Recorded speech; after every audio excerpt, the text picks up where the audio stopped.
Traffix. Of course. Of course, because we wouldn't be. That's how it goes. All right, Dan. So there's no script to this. Okay. Good luck to you, my friend. Let's see what I got for you. I'm here with Dan at Traffix. Dan, what is your role here at Traffix? What do you do? I am the director of outbound asset operations. Okay. So I dispatch all of our outbound fleet trucks. Okay. All right. How long have you been with Traffix? I've been with Traffix now 21 years. Ooh. So you must like it. I mean, nobody stays at anything 21 years if you don't like it. I definitely do like it. I mean, the trucking industry is very interesting. Very, Have you been behind the wheel before? Were you a driver? No, I was not a driver. No? I do the odd time get to drive around the yard when Chuck allows me. Okay. So this is interesting. I'm an old school. I'm like Chuck. I drove for 25 years, so I'm an old school truck driver, and we don't usually believe dispatchers who have never been in a truck. So how have you lasted 21 years? This is the question that we need to ask her.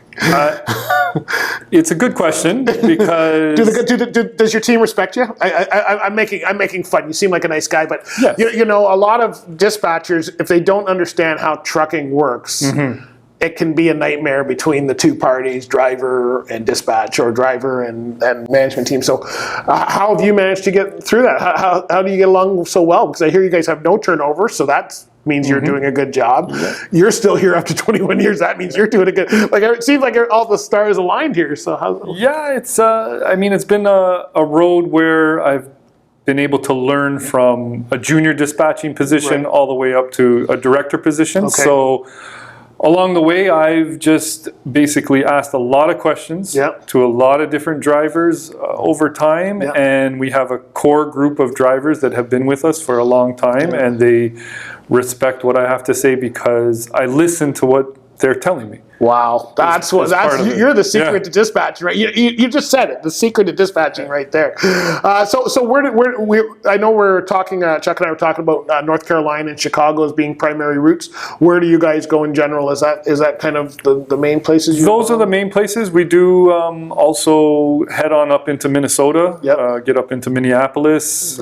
We do a lot of stuff in the Chicago area, greater Chicago area. We're around in the south part of North Carolina. We're down near Charlotte. Sometimes we head into Georgia as well. Right. So, so we run those lanes. That's our primary focus. What's the big challenge that and I mean, there's a lot of challenges in transportation, but from your team, when you're looking for an owner-operator to come on your team, what kind of person are you looking for? Because I imagine there's things where you guys have to work things out, and it's not always a perfect world. It never was. What are you seeing from your side as to, if I'm looking at owner-operators, I need to make sure that this person understands how to communicate, and maybe that's your team's already doing it, sounds like. Yeah. I mean, it's communication is obviously the key because the drivers are, 500 to 1,000 miles away from you, and they're the eyes and the ears out there for our company. So obviously communication is key to a good owner-operator.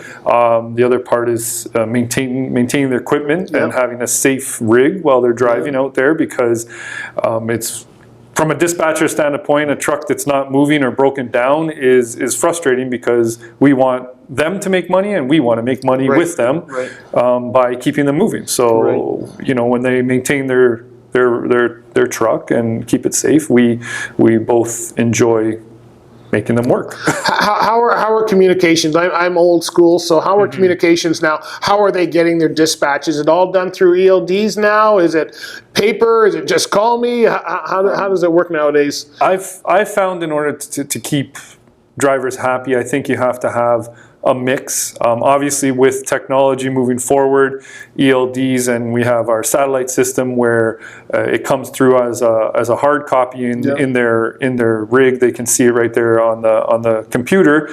But I also like to make sure I get on the phone, talk to the driver, know that he understands what's going on, because reading text over over your cell phone or over a satellite can sometimes be very impersonal. So I try to mix both. It does poses challenges because not everybody English is a first language. So sometimes things get mistranslated. But I think the drivers appreciate that we go the extra mile and try to speak to them and and have that communication. What if there's an issue with a customer? I can tell you from years of driving, the best dispatchers were the ones that had my back when there was a real problem and not left the driver to dry. And I've seen that at many companies. So when there's issues like that, and I'm sure they come up, even at the best companies, they come up.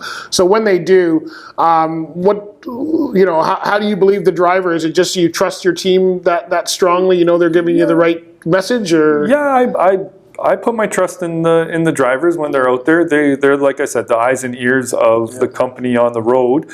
We try to be as proactive as we can if we know a situation's coming down that things can be changed. Obviously, there's circumstances where shippers and receivers have very rigid schedules now that are all computerized.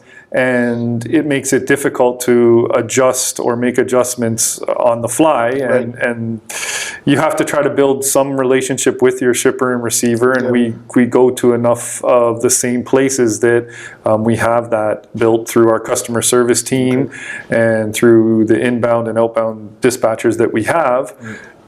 Therefore, I think we can mitigate any sort of issues that happen at shippers and receivers and minimize downtime for the driver. Try to get them loaded. Some places we have drop trailers that make it real quick and easy for the drivers to get in and out and on their way, making money. That's it. Now you're outbound dispatch, correct? Yes. So now, do they go to a different dispatch whether they're coming in or out, or is it just one central person, but maybe you're planning loads outbound? Or? Yeah, I do the majority of the outbound planning.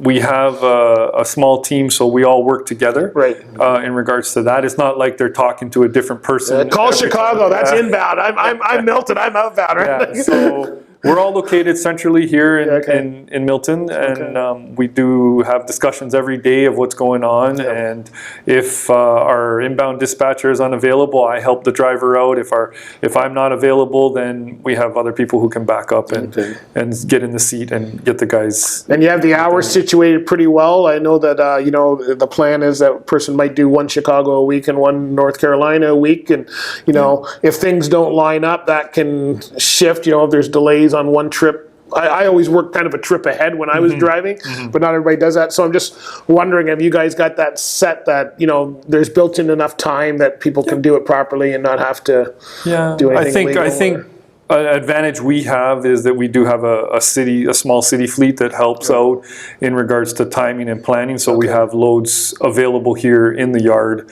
ready for the drivers to go when their logbooks are ready or when they're available to work. So timing wise and getting enough miles, I think it all works out in the end. When they look at the bigger picture for the full month, we try to make sure that we're fair across the board. And if a driver wants to work, I want to make sure he's working. If he needs the downtime or family time, we try to also allow them to have that. All right, so you guys, there's some flexibility there to make sure everybody's happy with what they're doing. 100%. Awesome. Well, it's good to talk to a dispatch. 21 years, that's award-winning from what I.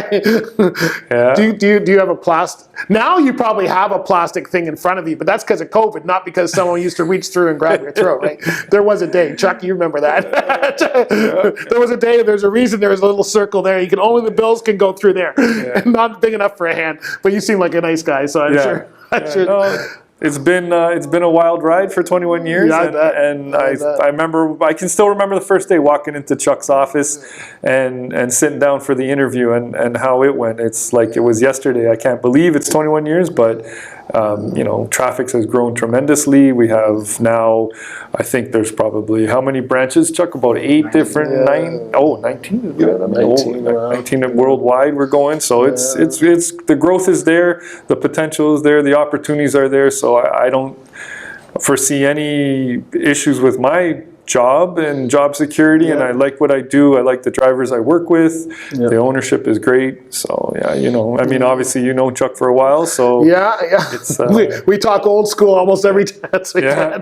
We're both waiting to go back in time driving. So. Well, thanks for talking with me today, man. I appreciate it.